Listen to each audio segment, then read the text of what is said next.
Masa ka lang? Tanong memorize ba? Asma daw. Okay. Sila kay Mino ko. I will keep my private life and Dili, di ka una. Ha? Di ka sa sugod.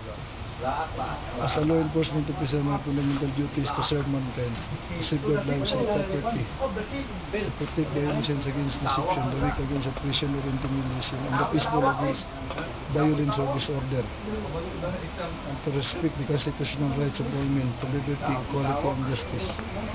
I will keep my private life, na-record na, liban ako. I will keep my private life and solid as an example to all. Maintain courageous calm.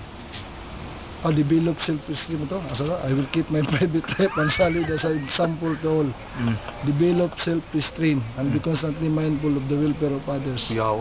Honest in thought and in deed, in both my personal and official life. I will be exemplary in obeying the laws of the land and the regulation of my department. Whatever I say or hear in a confidential nature or that is confided to me in my Official capacity.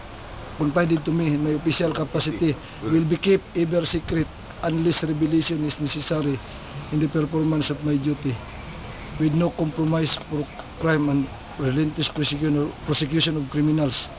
Dito mo ka? Ano? Dito mo ka? I will never ako positive. Ha?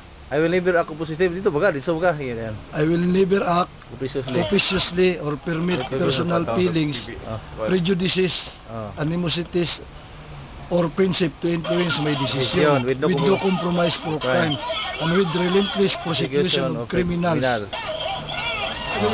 And I will enforce the law courteously and appropriately without fear or favor, malice or ill will, and never employing unnecessary force or violence, and never accepting gratuities in return. I recognize the badge.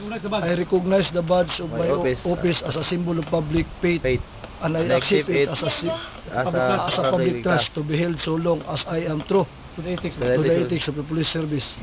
I will constantly strive to achieve these objectives and ideals, dedicating myself before God to my chosen profession, law enforcement.